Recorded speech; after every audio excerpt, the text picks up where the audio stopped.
Lantas kapan gugatan itu akan diajukan oleh P3 ke Mahkamah Konstitusi dan benarkah konflik internal ini menjadi salah satu penyebab kekalahan P3 di pemilu 2024. Kita akan membahasnya dengan Ketua DPP P3 Ahmad Baidowi atau Mas Awik dan juga nanti akan bergabung pengamat politik Ray Rangkuti. Mas Awik, selamat pagi, apa kabar? Pagi, Alhamdulillah Iqbal. Semoga selalu sehat ya Mas. Terima kasih sudah bergabung dengan Selamat Pagi Indonesia. Ya, Mas Awi akan segera mengajukan gugatan. Sejauh mana prosesnya sampai saat ini Mas Awi? Ya, kita sedang memverifikasi bukti-bukti yang ada di lapangan ya. Untuk menyesuaikan dengan materi gugatan termasuk dalil-dalil gugatan yang akan diajukan ke Mahkamah Konstitusi. Tadi malam kita melakukan rapat pengurus harian untuk memastikan langkah-langkah yang diambil oleh P3 itu merupakan langkah-langkah institusi kepartaian, bukan langkah-langkah perseorangan. Dan semua pengurus DPP P3, baik itu di pengurus harian maupun di majelis, sepakat bulat untuk mengajukan persoalan ini ke Mahkamah Konstitusi. Tentunya dengan berbagai pertimbangan yang sudah kita analisa secara cermat dan matang. P3 kemungkinan mudah-mudahan bisa hari ini, tapi kalaupun tidak itu kan maksimal besok. Dan kita diberi waktu 3 kali 24 jam untuk mengajukan gugatan ke Mahkamah Konstitusi.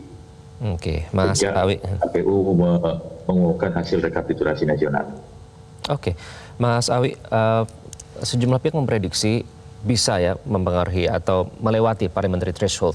Dalam hal ini saya juga membaca survei internal, nanti saya akan tanyakan juga ke Mas Awi berapa hasil dari survei internal tersebut. Tapi tidak sedikit juga pihak yang memprediksi P3 tidak lolos ke Senayan dengan berbagai dinamika yang terjadi. Jadi tanggapan Anda pada saat pertama kali mengetahui bahwa P3 perolehan suaranya tidak memenuhi parliamentary threshold, bagaimana Mas Awi? Ya, seperti kami sampaikan dalam pernyataan di sejumlah media, kita terkejut dengan fakta bahwa P3 masih kurang angka sekitar 193 ribuan untuk bisa mencapai angka 4%. Nah, kemudian ketika KPU selesai, langsung kita kembali ke database kita, ternyata memang kita menemukan ada ketidaksesuaian dengan data internal yang diperoleh dari lapangan dengan yang disampaikan di KPU yang itu sudah akumulasi secara nasional dan secara berjenjang.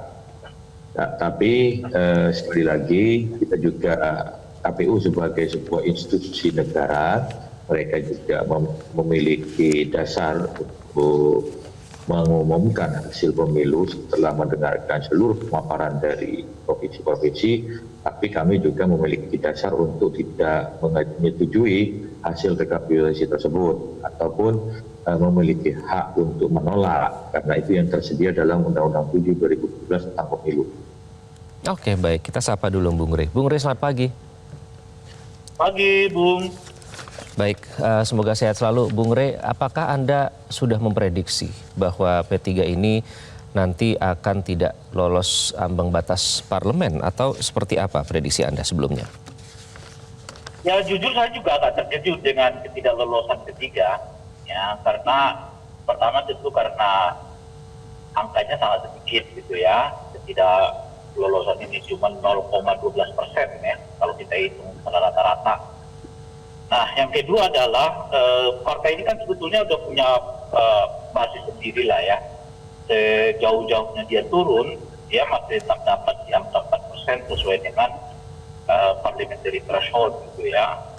Nah, yang ketiga juga nggak ada peristiwa yang cukup besar yang membuat saya kira yang ketiga itu harus turun ya di bawah perolehan suara yang semestinya. Ya, saya secara umum tentu didapatkan oleh P3 sebelumnya gitu ya. Nah, apalagi situasinya P3 ini lumayan solid sebetulnya menghadapi pemilu 2024. Bila dibandingkan misalnya 2019 yang lalu, di bawah sebuah prahara mereka tetap lolos gitu ya, dan sebagainya gitu. Oleh karena itu ketidaklolosan ini cukup mengejutkan ya, dan sekaligus membuat kita juga sedih ya, ini karena partai historis, partai yang sudah tumbuh sejak dari zaman Orde Baru gitu ya, tetapi kok malah di tangan presiden yang mereka dukung gitu, P3 malah terlempar dari 4% itu atau terlempar dari parlemen. Oke, kalau prediksi begitu, saya Anda, tadi setuju utamanya dengan karena apa, Bung Rey? Kenapa? Kalau menurut Anda, karena apa sampai tidak masuk ini? Apa yang menyebabkan? Kalau dilihat dari suaranya yang kekurangannya itu kan 0,12% itu, menurut saya mungkin akan dapat dijelaskan kalau memang P3 melakukan sengketa gitu. Nah, oleh karena itu kalau P3 mau berhajat untuk membuat sengketa atau mengajukan sengketa ke Mahkamah Konstitusi, saya kira patut untuk kita dukung bersama untuk memperlihatkan kepada kita apakah ada sesuatu yang kecil, yang tidak tepat, yang cukup lalai, yang mengakibatkan suara P3 ini bisa menjadi hanya kekurangan 0,12% gitu ya. Karena kan sebelumnya ada pengalamannya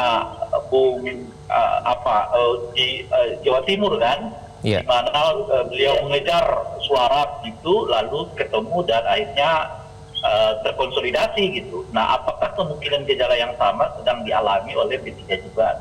Oleh karena itu sangat patut kalau P3 maju ke Mahkamah Konstitusi untuk diuji, dan dari situ nanti akan ketahuan apakah murni ya 0,12% itu memang karena ketidakmampuan P3 mengambil suara atau ada apa, atau ada faktor-faktor lainnya. Oke, nanti kita tanya lagi ke Mas Awi ya.